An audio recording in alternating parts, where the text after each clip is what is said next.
It's fantastic to be sitting here at last with Tim Chaddick. How are you, Tim? I'm well. I'm jet-lagged, but happy to be here with you and to talk about the gospel. There you go. And so you should, because, and I'm not surprised to hear you say that, because what I know of you is this. Let's go plant a church. Let's go somewhere else and plant a church. Yes. It's a habit, a holy habit, I suppose. That's the best kind of holy habit. Yeah. Yeah, that's better than one you can wear. Yeah, although I'm feeling it now that I'm in my 40s. I'm like, oh, maybe... maybe I best transition to training other people to do that at this stage. But it has been a part of our story since I became a Christian and got called into ministry. That is interesting. And you are pastor now of a church called Reality Ventura, am I right? Correct, yeah. Right. Which is in near Los Angeles? Yeah, it's just north of Los Angeles, and it's a part of a smaller family of churches. There's 9 churches in our family that go back to the year 2003, so I've been involved in that for 20 years. Mm-hmm. And you also planted a church in London, so you are quite at home here. You know how the tube works. You stand on the right. Stand on the right. Yeah, and cringe when you hear the very loud American groups. Like, oh, I'm not with them, I'm sorry. When I walk around with a camera, I always feel like, you sort of feel like I should have a sign. No, I do live here. Yes. Yeah, because it can look very touristy. Yeah. Yeah, well, and you are here with a team at the moment who are here with missional intent. Want to tell us about that, Lou? We brought over generally not the best wisdom to bring a giant group from California to London, but we have just over 60 people, young adults as well as teenagers.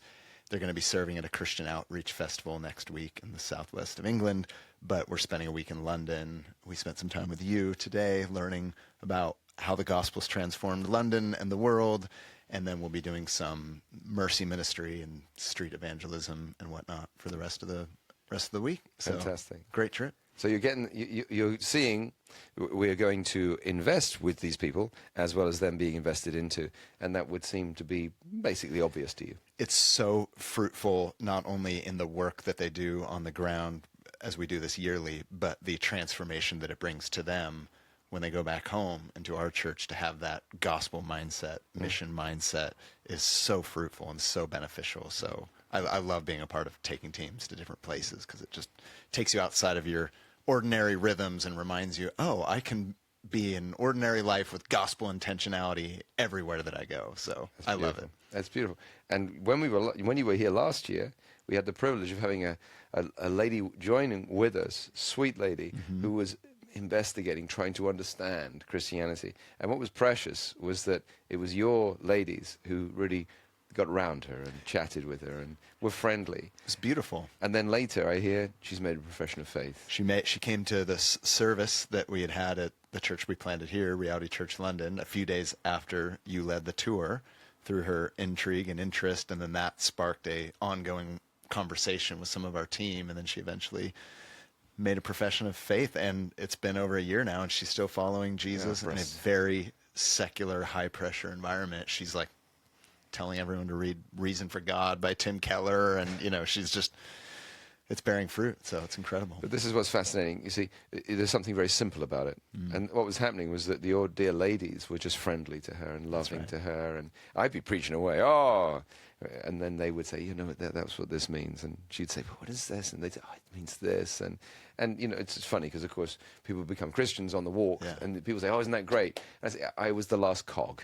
There were a number of cogs that got to this. It was a beautiful microcosm of, I think, what we long to see in our local churches, because you were that day on the tour, you were essentially doing the preaching, but this guest was alongside our people who was just able to process, ask some follow-up questions.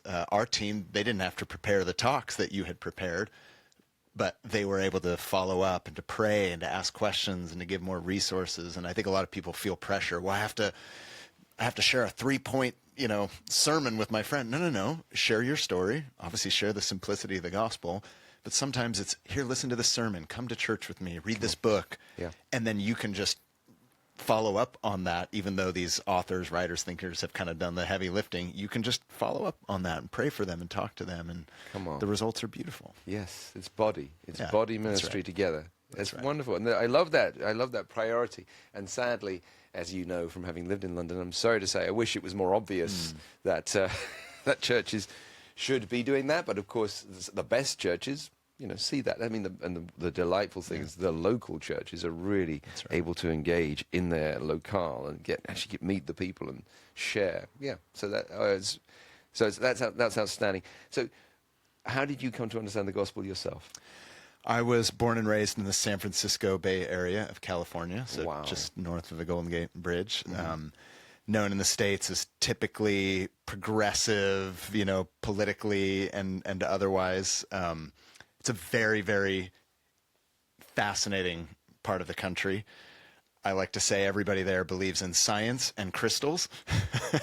There's like this deeply intellectual kind of, highbrow type of culture there, but it's also mixed with this crazy California, like aliens and tinfoil hats, just wild, like very wild. A lot of my teachers growing up in school were ex-hippies from the 60s and 70s who had kind of settled down and became our school teachers, Wow. So I remember going to school and all the classrooms were filled with all this, kind of new age, at least that's what it was called back then, paraphernalia in the classrooms and whatnot.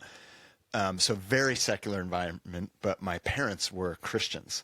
They had become Christians during what we often call the Jesus movement in the 70s, which was part of the Calvary Chapel Church movement there. And they moved to Northern California to be a part of a church, which when I was young fell apart, essentially. There was a church split. It was very hurtful for my parents. We moved to a different town. And so my impression of the church growing up was very negative.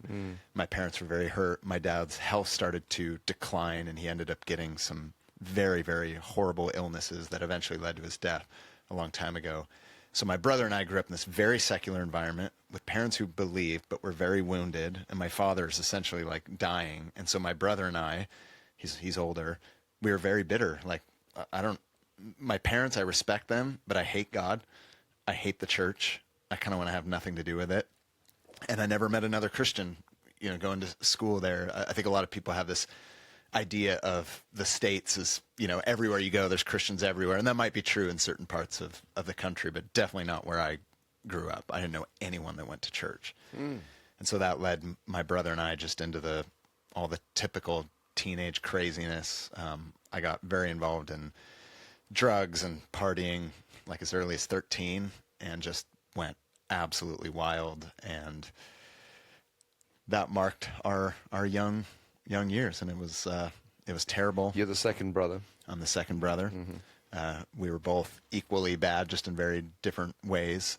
And it was part of how we were just coping with my dad's declining health, our kind of bitterness about the idea of God and church and all that. And then just trying to, part of it was just I wanted to do what I wanted to do. But that led to a very dark place when I was about 19 years old. Just the sexual promiscuity, the substances. I was playing in bands, all these like punk rock bands in the Bay Area in the 90s, which at the time was a very cool thing. So people would be familiar with Green Day and those types of bands. That was from my area of the Bay. So that was kind of the era I grew up in. Very depressed, completely empty, and this really annoying Christian girl that I had met at an event kept ringing me and trying to invite me to these Christian events, and I always said no. But one day I said yes. And I was hungover. I had been partying all night, got to my home at like 4 a.m, and she calls me at 8 a.m, and I woke up and call it a miracle. I was completely sober. And she's on the phone and she says, "You need to come to this event. It's down in San Jose," which was a 2-hour drive from where I was, which normally wouldn't make any sense. I felt compelled. I was like so depressed. I'm like, I have to go. And I got up, I showered, got dressed, drove 2 hours, and I went to this event. And there was tons of people there. It was the south side of the Bay Area, which is well populated, and there's a lot more Christians down there. It's this big church. I hated the music. I hated everything they did. I hated the whole event. I'm very like, especially being from the Bay Area, I was a music snob. I was like, this is terrible. Is this what Christians do? You know, I was like, oh, I was so judgmental. I was like 19. There's all these younger people there. I'm like, why did I come to this? And then the preacher came out, and he just started preaching the gospel. And I get emotional just thinking about it to this day. It was just the clarity of the gospel. And in that moment, I knew that I could be forgiven. I mean, when I was younger, I had paid for abortions. I had carried all that like shame and guilt with me. And he's saying, no matter what you've done, no matter how far you've gone, you know, Christ died for you, and you don't have to pay for your sin. He paid for your sin. And I just started weeping. And then they did the traditional, you know, altar call. And I was like, I'm not going. And whatever people think about altar calls or whatever, it doesn't really matter. For me, I felt compelled, like I had to do this. I had to make what was happening in my heart become expressed in my decision to follow Jesus. And so I received the gospel, and I was so excited that I was forgiven that I ended up sleeping in the gymnasium that the church had owned, even though I didn't even bring a set of clothes, because I just didn't want to. I was like, this is holy ground. You know, I want to stay here. And I slept overnight and just started chatting with people. And then on my way home, I kept stopping to the pay phones along the way, because this is before mobile phones. Yeah. And calling my friends, and I'm like, my life just changed. And they're like, what? Yeah. What are you talking about? I'm a Christian. And they're like, oh no. And I've never been the same since. So that's how my 19. Journey with Christ at 19. Come on. Wow. And the girl, she's like really annoying. She was so annoying. And I honestly, I think I talked to her once after that. Really? Which is in itself a beautiful story, because I think we often get discouraged. Maybe I invited someone to an event or a church service, and you may never see the fruit of that, but that God used that young woman to lead me to that event where I was led to Christ. Wow. And I have no idea if she knows. I don't even remember her name. I think it was Julie or something. But when I get to heaven, it'll be great. That is, yeah, and as you say, it does not fit the right. There's this. No, it's out of nowhere. An annoying girl told me the gospel. Cheesy music. Yeah, none of it. I judged the whole thing. And I still, to this day, I do cringe a little bit when I see it, from my perspective, when the church feels like it has to try so hard to, you know, I'm not anti-production, nothing like that. I don't overthink it. But I do feel as if, and I've heard this anecdotally a lot in the church, that unless we get this, then, you know, the power of the gospel won't really shine. And I'm like, you know, yeah, have a decent sound system if you can afford it, sure. But people can get saved through it. Yeah, the means doesn't really matter. It's the message. And that was your thing, wasn't it? It was the message. That's right. I need that. Yeah. This is fascinating. We have a great deal in common in the sense I was 19, and I was invited over to the US to tour America with a Christian rock band. Okay. Which I like the idea of tour America with a rock band. I like that. Yeah. And they were in Southern California. Okay. And they were... the Holy Land. No, yeah, this is it. I was in that gymnasium. No, but they were night by night. And outstanding musicians, no question. Incredible musicians. But the singer would just preach. He wouldn't preach. He would just talk about the cross. Mm. And he would talk about, you know, the horror. Some of the things I said on the walk today, which still, you know, his face was marred more than any man. You don't tend to hear that, you know. Mm-hmm. And his form beyond human likeness. Like one from whom men hide their faces. And you're hearing that night by night, and you're thinking, but because what I need is going to have to be comprehensive. Mm-hmm. You know, it can't just be a bit of advice. You know, try this. It has to be, and also the guys in this band, they were not self-righteous. He's my righteousness. Yeah. And so I just want to live for him now. It seemed very simple, and I thought, well, that's. And it took me a few times, but then I was also at 19, and I also went forward in Southern California. That's amazing. It's extraordinary, but it is. But isn't it wonderful? It's the message, and it's not the. It's so important to hear that, because I fear that growing up in the church kind of thing, you could feel like this is a bit embarrassing, and no. But the issue is our message is flipping awesome.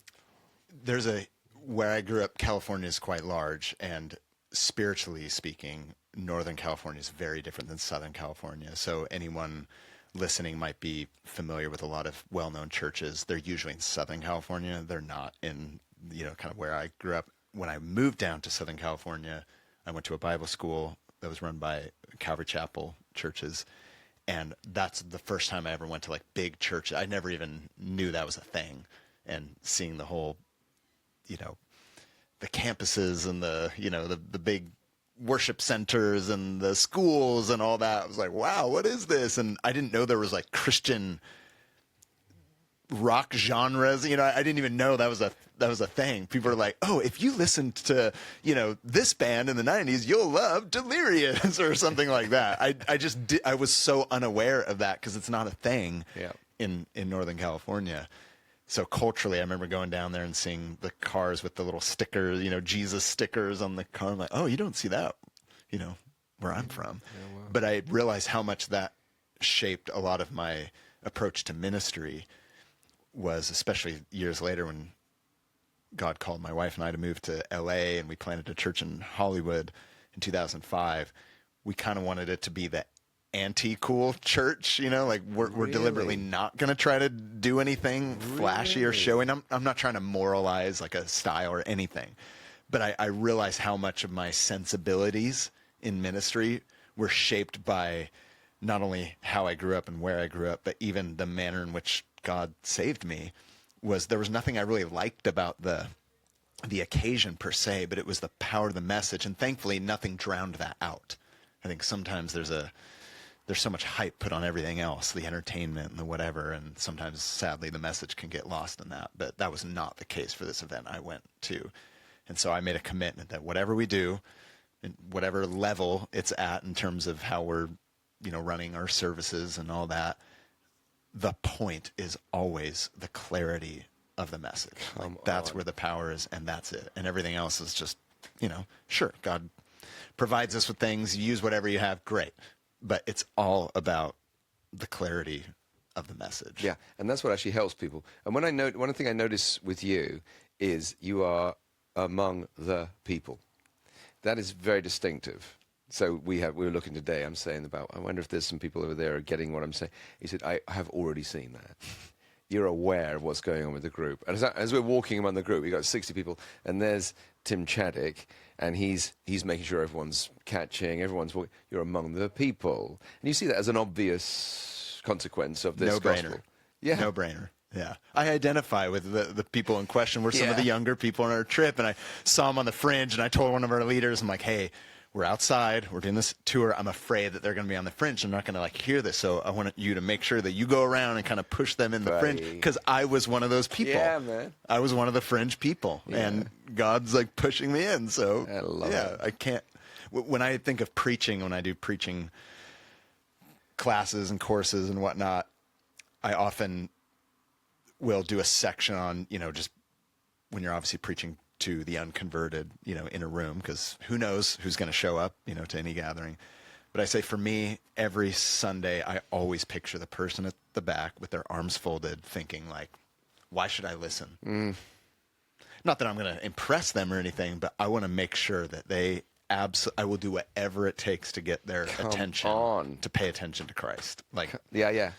That unction, I love it. Because I just think of that was me. Yeah. I'm preaching to my former self in many ways. But what's beautiful about that also is you're not,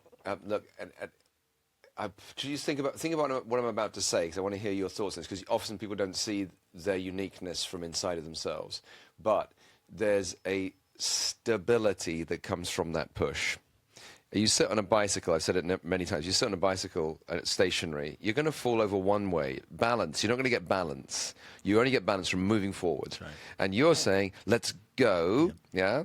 And you're saying, the person, I really want them to get it. Yeah.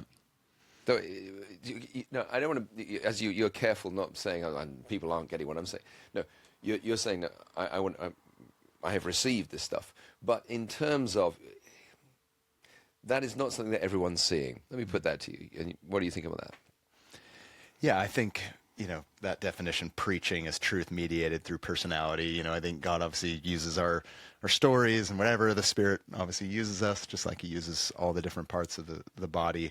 And I think in a very beautiful way, and we hear it in a lot of our friends and peers, their own experience of the gospel and resonating with people with whom maybe they have a shared history or background. You're just naturally mindful of those things. And so when you're preaching and you're engaging in people, you can't help but to think about that. And then there's this huge benefit for the church itself, because as they're being edified, they're also thinking, I would love it if everyone in our church every Sunday says, I wish my friend was here today. Yeah, baby. I wish my mother-in-law was here today. I wish my grandparents were here. I wish my children were here today. Like, you want that edifying the church, but also evangelizing the lost in the same context, because who knows? But who knows who's you see, the issue is a lot of people I fear, and especially at the moment, because there is a crisis, genuinely, as I understand it, in leadership, there's a lot of people whose preaching is very flavored by, I need to keep everyone happy. Right.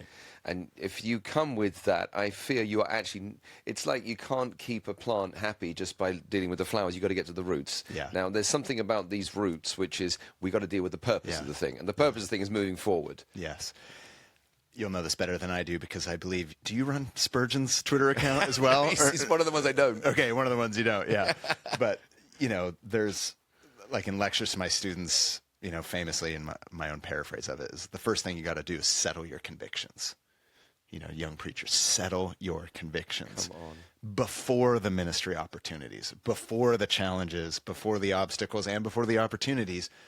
What do I actually believe about the gospel? What do I believe about the preaching of God's word? Because as you and I both know, not everybody believes the same thing about the role of preaching and all those things. And I'm so grateful for the years that I was discipled, and I'm really grateful to the Calvary Chapel movement. I worked at a Calvary Chapel for several years, where I got ordained before I joined the Reality Network later on, because they just ingrained in my mind and my heart the power of expository preaching and Christ-centered preaching. So before, when I was young and my wife and I go to Hollywood to preach, I don't want to be pulled by the opinions of people or the demands, the consumer demands. I want to go in there with my convictions. Like, what do I believe is true? What's my job? Mm-hmm. What is my job? If Christ has called me to be a minister and to be a preacher, what is my job? Well, my job is to be a servant of Christ and a servant of the word. Like for me, the text sets the agenda. Yeah, baby. It sets, so people might say things, they like it, they don't like it, and I just honestly am like, oh, okay, that's interesting. That's good to know. That's helpful. But none of that changes what I'm actually supposed to do. It might help inform how I apply something, or maybe introduce something, or handle an issue, but like none of that's going to change, hopefully not change my convictions. Mm. And like you mentioned, I see so many people who just toss to and fro by, even if they're meaningful things, like the politics of the day and a lot of the hot topics, a lot of those are very important, but even the way in which we address those can shape the culture of a church. If we're always the tail wagging the dog, then we're only just doing these topical things all the time. We start with the topic and then kind of find the Bible verse to, support it, rather than, hey, we'll acknowledge this, but we're going to the text. And even history has been changed by, it shows us the people who actually got it that way around were the ones who actually made a difference to anything. And frustratingly, Tim, I noticed that some of the great guys who are quoted by those who are not necessarily pushed, I don't need to be critical, but perhaps I should put it as that some of the people who are quoted by people who are not known for this pioneering push, they themselves were pioneering like anything. That's right. They were just, you've got to hear this. You've got to hear what Jesus is. You got to see Jesus. That's right. I mean, John Owen, I run one of the Twitter accounts I run. You see, he just wants you to see Jesus. He really does want you to see Jesus. Yeah. And sadly, you'll get people saying, no, John. And I'm so grateful to read Owen, because sometimes when you're reading something awesome in Colossians or something, you think, I wonder what John Owen would say there. Yeah. And then you read John Owen, no, he really is saying that. Yeah. It's one of the eras that I'm so fond of when I was pastoring in LA was we were going through a series on temptation. And here we are in Hollywood, and we're tackling this topic, of temptation. We're quoting Owen, like, be killing sin or sin will be killing you. And and just seeing all these young people in Hollywood, they're just like eating it up, baby, because it was so substantial. Yeah. Like there was nothing flashy about it. It's Yeah. like they just got hit like, oh, this is the truth that I need Yes. to navigate the world in which I live without losing my soul. Come on. And if I actually want to be an influence, I can't seek to be an influence. I need to seek Christ. Yeah. And as I seek Christ, then I become the influence. Because everyone there, they're like, okay, I'm a Christian, but what can I do to be influential? It's like, no. Your priority's wrong there. Like, encounter Christ and allow him to shape and reshape every part of you. And then as a result of that, you will be the influence, the salt and light that he wants you to be. That's outstanding. Yeah. And also, it's what so many of these great guys have said. And then that's one of the wonderful benefits of reading these heroes. But I'm just so intrigued and fascinated by your early goal, moving to Hollywood, saying, we're going to be the ones who are not going to be cool. I just think that is so much fun. It was fun. I kind of, and again, some of that's just my personality. I think, the kind of punk rock mentality of the Bay Area of California. So, is there any funny example you have of that? Did you have, you give everyone a hymn book as they come in? Well, hey. There are a couple of fun examples. We did not have a lot of resources when we started. The church is called Reality LA. So in 2005, we start and we're meeting in like a tiny elementary school in Central Hollywood. And it's so unimpressive.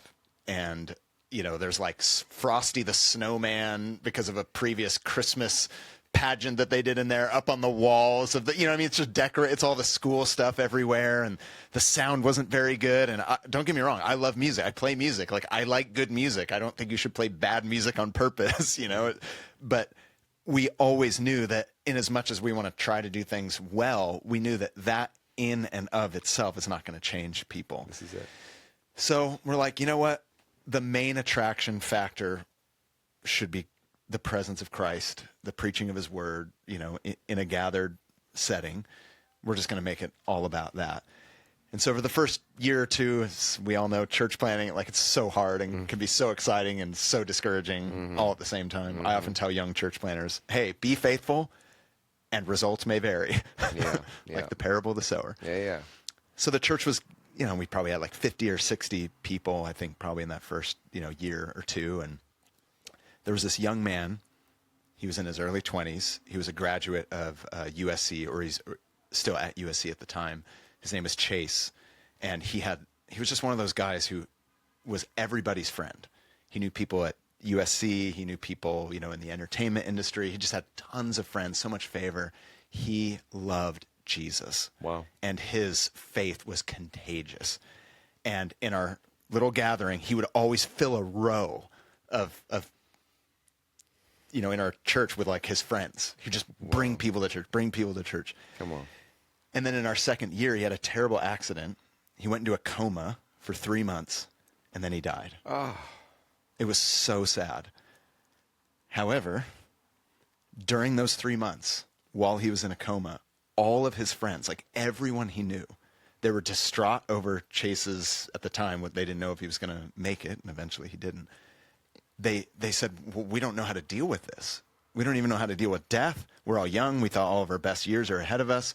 They said, well, where can we go to get answers? And Chase would go to church. That's where he would go. So all these young people just started coming to church. During those 3 months, we'd get 10, 20, 30, young people, just his friends, coming to church. When he died, 1,000 people showed up at his memorial, as a testament to his love for Christ, his character. Wow. And then after that, it was all those people kept coming. And and I hate the numbers thing, but it was significant because it had nothing to do with anything that we were doing per se, other than just, my sermons were mediocre, just a solid 5.5 out of 10, whatever. It's going through the Gospel of John. But we're giving him Jesus. And week after week, it was it went 100, 120, 150, 200 people. And I would preach a sermon, and then we'd have a time of response, and these young people would just come down to the front, just weeping and going to get prayer and receiving communion. And it just went crazy. We ended up having to move locations to another school and then to another school, and it just kept rolling on. But the beautiful thing about it was it started with the testimony of a young man who just loved Jesus, and he suffered, and he in our time frame, it was a very untimely, it was very sad. It was very sad. And yet, like you mentioned this morning on our tour, the grain of wheat falling into the ground and yet producing life.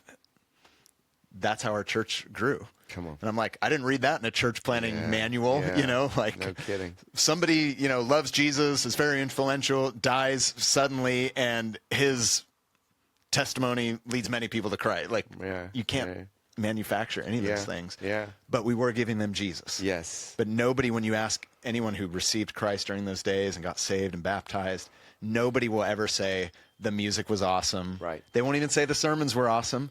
They will say, like, the Bible was preached and Christ was preached. And that's what changed my life. And I was love like, it. That's all we got. That's beautiful. That's all we got. That is wonderful. And I love the fact it's like, it's like in sport. The guy's running, he might get the ball. Yep. And if he's not running, he's not going to get the ball. He's not going to get the ball. But if he's running, he might get it. And you were running at a time. It's like the Lord. We see a tiny bit of it. You say a tiny bit of it. Yeah. I saw a wonderful quote. Was it Brett? I forget the name of the guy. But a wonderful quote. Peace doesn't come from knowing what God is doing.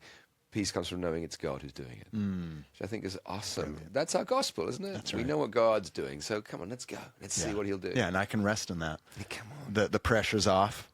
The weight, as anyone in ministry, they know there's always that temptation to think, I have to manufacture something. I have to produce something.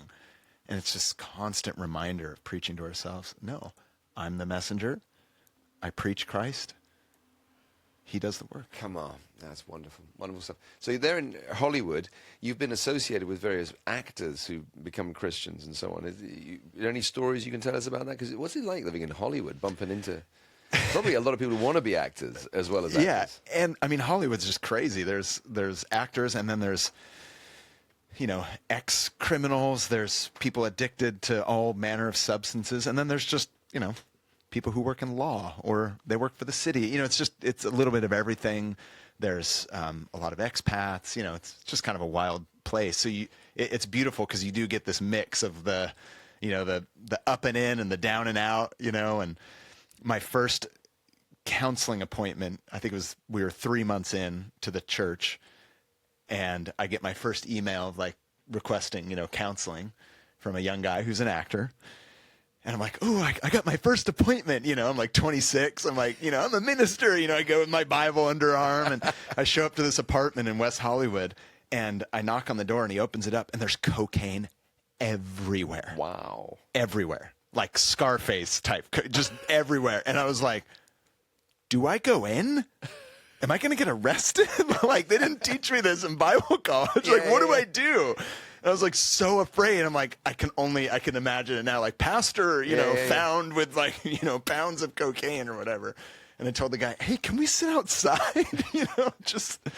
I wasn't trying to be holier than thou. I was genuinely afraid that, if someone does a DNA test on me, I could test positive. Yeah. Oh yeah. So, we meet outside and, just dealing with all the identity issues that Hollywood brings up, especially in the entertainment industry. And, stories like that, are, so numerous that someday I want to sit down and write my memoirs of that, things I saw from the pulpit in Hollywood, because the pressures are, there's temptation everywhere. It's a very unique place, and particularly so for people who do work in entertainment, because it's intense in a way that is very unique and very difficult and not normal. It's not subtle, it's so in your face. Maybe a little bit more so than if you're just kind of, working in banking or something like that. Obviously there's evil everywhere, temptation everywhere, but it's wild. It's very intense, and seeing those people wrestle with that, and whether they're learning about Jesus or they are Christians, but they're trying to maintain faithfulness in that industry, it's... I was interested in your book, Better. You talk about, you come at these things, but you don't just throw on, tick a box. Yeah, the gospel saves it. You don't. You come from Ecclesiastes. Yes. Let's look at what the Bible says about these different questions. Did you know? I like the way you answered the question early on. Did you know that Jesus has? There are various questions God wants to ask you, and you get into it articulately, and you serve the people in that sense. Ecclesiastes was a very studying the book at that time in LA, which I think was around 2012, 2013. It was an amazing book to study together at that time for those people because of the nature of the book, just wrestling with, the kind of meaning of life and the meaning crisis and all that, but exploring it through all these different topics. And you mentioned this morning, that all roads lead to Christ when we're teaching scripture. And it was such a beautiful way of addressing the issues that Ecclesiastes does, which everyone deals with in Hollywood. It's like money, identity, community, pleasure, all these different things, but then using that as a springboard to Christ every single time was so powerful and so meaningful because we can address those topics, but in the end, that's not the main thing. That's our opportunity to come to Christ, and going through that book was amazing at that time for those people. And that's what the book was kind of born out of, is our experience of like doing ministry in Hollywood at that time. I like that though, because apart from anything else, there's not a lot of books, say, well, let's deal with this subject by going through Ecclesiastes. Yeah. Verse by verse. Come on. That's cool. So who have been people who have inspired you? Who have been people you look back and say, this guy, I turned corners because I understood this, or who became a friend? Yes. I'd say a couple that I knew in person, and a couple, that have long gone and entered into glory, but who were influential through their writings.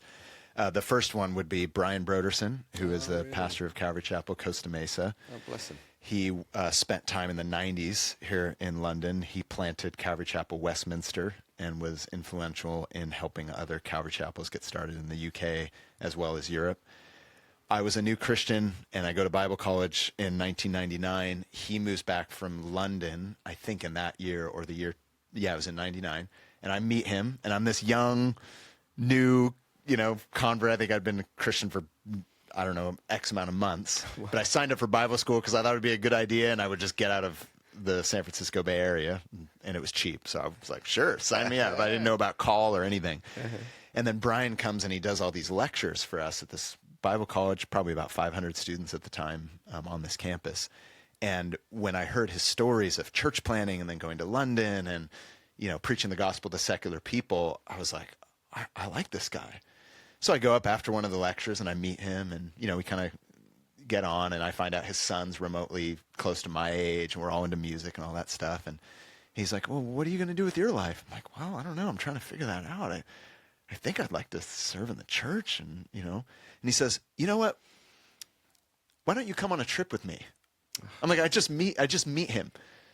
So he's like, just think about it, because I go back to the UK often, maybe you can get to know my son. And I was like, wow, this is cool. So a few weeks later, he continues his lectures, and he says, hey, so I'm going to go on a trip. I'm going to buy you a ticket, and you're going to come to London with me. And we're just going to see what God's up to, visit some of the churches. You can hang out with my son. And that started like essentially a mentoring relationship with him. I go on my first trip to London. It was January 1st, the year 2000. I come here, and, we visit all these different churches, and I got to know him, and I got to learn more about his philosophy of ministry. And he was one of those guys that, to this day, he always takes chances on younger people. If they're like, man, if there's fruit in their life, fruit of the Holy Spirit, gospel conviction, like I'll roll the dice essentially and like give him an opportunity. So it was amazing. He just kind of took a chance on me, and I got to know him. And I was dating a girl at the time. We were about to get engaged, and he offered me my first job. So in 2001, I start work at his church, and then I enter into as an assistant or intern pastor, then an assistant pastor, and then I got ordained. And it's all because of the opportunity that he gave me when he did not have to. Mm-hmm. He also introduced me to Dr. Martin Lloyd-Jones.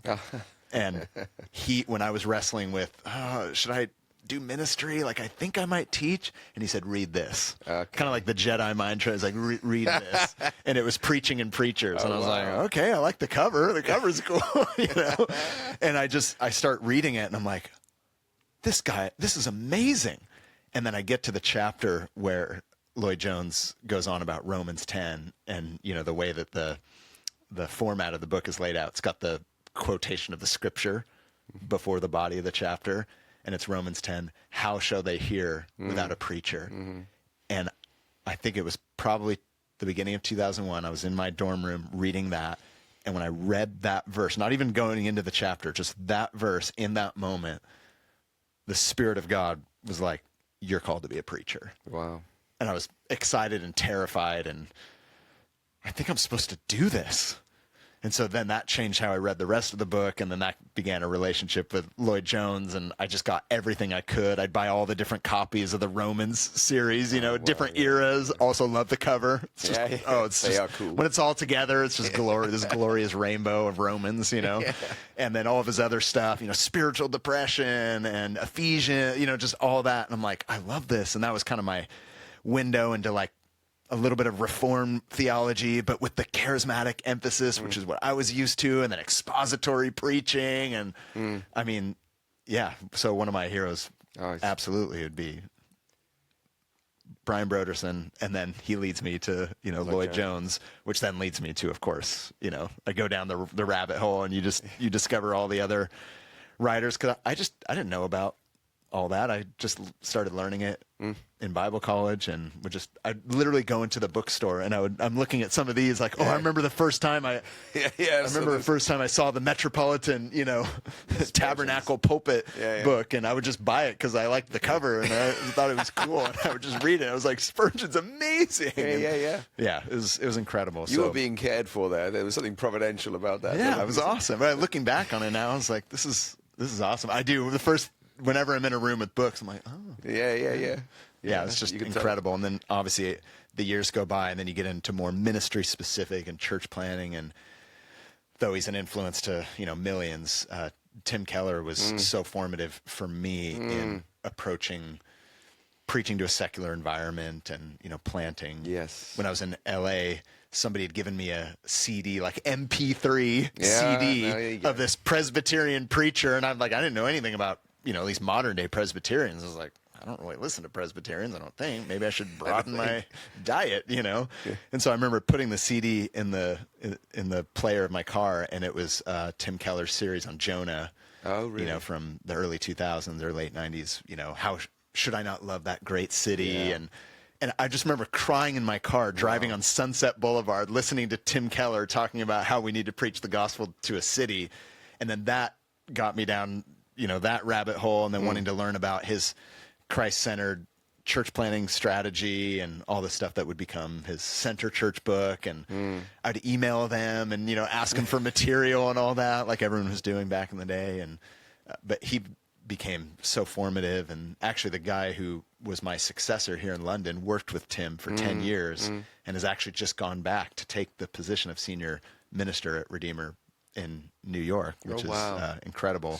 So there's just been a whole connection there, and had the opportunity to spend time with their staff and him over the years. So there was different eras, like Brian Broderson. God used him as a mentor in my calling. And then people like Lloyd Jones was very much about my preaching and my love for the preaching of the word. And then the Tim Kellers of the world was very much about, how do you think about ministry and church planning in light of the gospel? Those are kind of three very distinct categories for me of influence. So. Yeah. And it's interesting, because each one seems to be like an introduction to a friend, literally in Brian's case. Yep. And then you get to know, there's that old adage that, you get to know someone who's from church history, have them be your friend, go with them. And Lloyd Jones has been extraordinary in that way. Did you know that the Preaching and Preachers series, which you can now hear, I don't know if you know, but when you hear him preach, it's this extraordinary authority. And a great Welsh accent. Yeah, no kidding. The wrath of God. Yeah. When I take people on the Westminster tour, I tell the story of him in the chapel there and how it changed my parents' life, And then my dad started a whole movement of churches, which 3,000 churches in the end. And I can say those foundations that my dad preached were essentially Lloyd Jones on Romans 5-8, and so there's extraordinary consequences. But the preaching he did, compared with the lectures he gave on Preaching and Preachers, if you ever hear them, he's quite chatty and light-hearted, and it's really nice. It's fun to get to know him. But also, if you hear his the story of the Preaching and Preachers thing, apparently, it's very interesting. At Westminster Seminary at that time, there were a number of people who apparently were born again at that time, who until then they were students at Westminster Seminary. So you'd think they would be born again. Wild. Yeah. Well, it's like Spurgeon. The first thing is you need to be converted. this If is you're it. going to preach, you need to be converted. You think, is it. oh, yeah. People say it was kind of like a revival because he was, and people were hearing him saying stuff they had heard, but I guess, and you know, read between the lines, they were saying, but he's saying the stuff that I've heard, but he's also, it seems actually to have affected him in a way that it hasn't yet affected me. And there are apparently, well-known preachers now, and no one would say their actual names, but who say that no, that was the time for me. Hearing Lloyd Jones speaking on that, but also Keller's teaching there. What an extraordinary blessing! And I can imagine one of the things he kept bringing us back to, it brings us back to the earlier part when you're talking about the gospel. You must get the gospel. That's right. And he helped me to see how you must see the gospel in everything. Yeah. Because you can imagine the night before you're about to preach, I really want you to get something important about, and you can, what are they going to get? Yeah. And he helped us to see the thing they've got to get is the gospel. That's right. And that is, I mean, we know some things about Abraham that we're not told in the Bible about Abraham from his life, because they're in the gospel. Paul tells us there's a guy who he wanted to be satisfied. His heart wasn't satisfied. Yeah. Because Paul explains that. Right. This is still the gospel, and he's suppressing the truth. Yeah. And yet the Lord I thought Keller was a great help in that sense. Great help. That's wonderful. Yeah. So what are you up to? What's new with you presently, Tim? So I've been in my current post. So I was 10 years in LA, pastoring and planting Reality LA. And then we moved to London, Reality Church London. So we were here for 5 years. And then we recently, the last few years, moved back to California. So I'm the pastor for preaching and vision at Reality Ventura. And as I said, it's a network. I got to interrupt you there because I would like people to hear that has not just been a career decision for you. Oh, no. Because you would like to have been here, but there were medical issues. Yeah, and the funny moment for a lot of people was leaving LA after 10 years because the church had grown to a couple thousand people. Wow. It was insane. And everything was so established at that time. And yet my wife and I wrestled for a year, like with this sense that God was saying to us, your work is done. Wow. And when I started praying about it, praying with my wife, and then telling our close friends and some of our elders on our staff, and professionally made zero sense if you're looking at it in those terms. We could not resist what we believed to be God calling us here. And he was opening doors and for us to do that. But it required me to leave my position. We sold most of our stuff, to move over here, like in our 30s. Now we had 3 kids. I had 3 daughters. At the time, they were 11, 8, and 3. So we were very much uprooting. Like, it made no sense, on paper. And we thought we were going to be here for 10 years. And then it was towards the latter part of our 5th year here that things became very difficult, as you say, with, 2 of my daughters, but different reasons. And that just really led us to go, God, what are you doing in this? And then that's where the opportunity came for us through relationships we had with other churches in our small network. It opened up the opportunity for us to come to Ventura. And even Ventura is an unlikely place for us. It's like a beach city. I'm not a beach guy. I didn't grow up around the beach, and everyone just it's like that whole culture. But we just sense the call of God, and it's never made sense per se on paper for us. It's always been about, God, what are you calling us to do? How can we best serve and use the gifts that you have given us in this season of life? And towards the latter time here in London, I just came to the realization that ministry and family weren't friends. It felt like they were enemies. That was often my prayer to God. Like, Lord, the church is doing great here, and I love pastoring these people. And my wife and I love being here, but our kids are not doing well. So, what do we do with that? And God's always just reminded me of something we all know, but we often don't emphasize, is that my family needs to come before ministry. And if I'm not caring for my family, then I can't rightly minister, anyway. And I'm not saying at the first sign of hardship, we changed course, but it became very clear that God was changing our course through the hardship. But now, even though it's kind of an unlikely place for us to land in Ventura, it's been a very beautiful thing to see my daughters come alive in their faith. I think just the season of life and the support system that we have in that church there, it's just been really good for us to grow together just as a family, even before we think about ministry. So, so that's where we're currently at. And then I help lead our network of churches with one of the other pastors who's in San Francisco. So we lead it together, and that's really what we're working on right now is after COVID and after all that, and after I've moved, how can we get back on track with planting churches? Which is what we've always felt called to do, but we never had a vision to plant a lot of churches. We wanted to have a very deliberate and slow relational process of planting churches. So that's kind of just been what we believed to be our call as a little network. So our little slogan was, we don't want to plant a lot of churches, but healthy churches. Come on.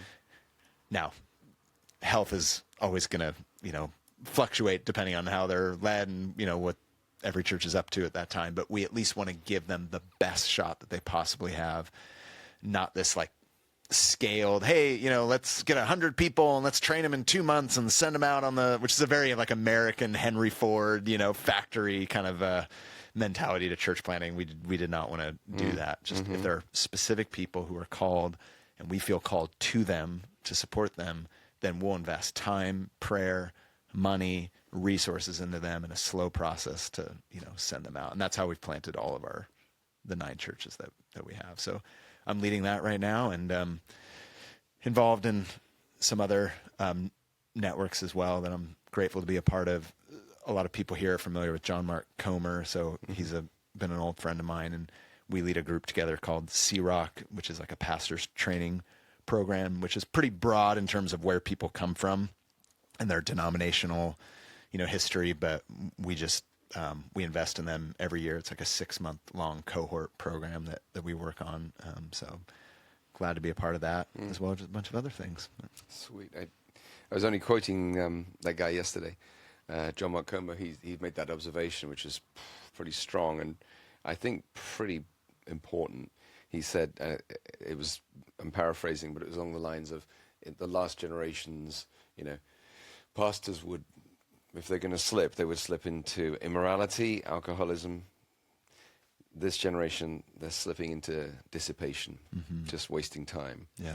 And I thought, now that is a helpful word. Yeah. Because it looks so innocuous to simply waste time. But if we had been told, 20 years ago, you'll be spending hours a day scrolling, you'd say, no, I break that. That can't happen. Right. But and as you're saying, you have to mortify that flesh but you do it by the Spirit. There's something better. No one comes away from 3 hours on Instagram saying, I had a great time. Nope. And I thought that was a very important voice. It was a sort of prophetic sort of observation. Yeah, he really does have a prophetic voice into that, obviously with the wider church, but also specifically to ministers. And we're very like-minded in that. So it's a whole group of us, and it's our shared journey of wrestling with that ourselves, especially like my years in LA. When I look back on that season, there was like a lot of hype that happened because of the growth of the church. And then I had to wrestle with all that kind of stuff, myself. Yeah. And it turned out that like John Mark and other of my friends at the time, we're all kind of wrestling with the same things. Wow. But there's something deeper going on here than just, it's a spiritual issue. It's not just like, delete your Instagram. It's like there's something deeper in the heart that's going on there that if it wasn't Instagram, it's going to be something else. Yes. So if we don't do or allow the Spirit to do that like surgical work, then we're just going to replace one idol with another idol. So like, what is it? And that's where someone like John Mark's just been so helpful. Like get to the root of that. And that word coming up again, relational. Is this something you bring?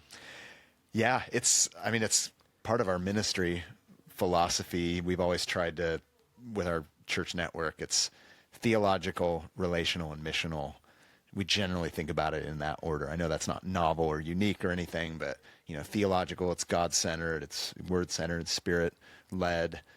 But the fruit of that should be we should think about ministry in terms of our relational ecosystem and making sure that's healthy. Yeah. And then as the outflow of that is mission. And the problem is, I think for me and for many, is if you reprioritize that, it's like mission first, and then God, and then relationships, or, relationships, and then God, and then mission. It all kind of gets out of whack. It's like, no, it's God-centered. But then before we just jump to mission, it's like, well, who are we with? Yeah. Because if that's not aligned properly and healthy, then it's going to absolutely affect the mission. And that's refreshing, because if you start from relation, you got to come back to, like you're saying, throughout the Gospel's got to be the first thing. You got to read Dan Strange and J.H. Bavinck on you know about this. Dan Strange. I haven't read it, but Dan Strange is so helpful on this stuff, because he points out this is a gospel issue. What the world already wants, you know. They already want the happy ever after. They already want the marriage that works. They already want community. They only get that in the gospel. That's right. And your regular believer can, I can show you that. I mean, and I can't necessarily explain it all ontologically and all that, but I can. That's in my life. That's right. And that they say, well, come along, I'll show you. Excellent. So finally, I'd like to ask you to, and this sounds grand and so on, but please would you give us, what would your advice be to people who are listening to this? And that is as broad as you like. Yeah. I think two things often stand out when I'm asked, what's your advice? And obviously I'm giving my own advice that I would give to my former self and hopefully to my present self as well. But when we think about ministry and all both the obstacles and the opportunities of our current culture, all ministry should flow from intimacy. It's the advice I find that I most need to repeat to myself, as well as to my staff teams that I lead, to my friends, to a lot of other peers and people in ministry. Like whenever anything's just going off the rails a little bit, it always stems from that slight need for alignment with this is so basic, and yet we move past it. And the passage that always comes to mind is Mark chapter 3, when Jesus calls the disciples, I love the way it's phrased, is he called them first to be with him, and then that he might send them out to preach and have authority to cast out demons. It's with him. And if any ministry is going to be fruitful, it's going to flow from intimacy. So whatever I've got to do, whatever we've got to do to guard that, whether it's my time in the Word, not to get a sermon out of it, my prayer life, not to just say I prayed or, whatever, not that performative stuff, but genuinely to just be near to Jesus, be aware of his presence at all times. Like that's where the power is. This is it. And the second part, value character over gifting. One of the things that grieves my heart when I look back to my earlier years of ministry is that I was valuing gifting over character. And one of the things that grieves me when I look around like the church landscape is how much we prize gifting over character. And then we're surprised when there's these epic falls, moral failures and whatnot.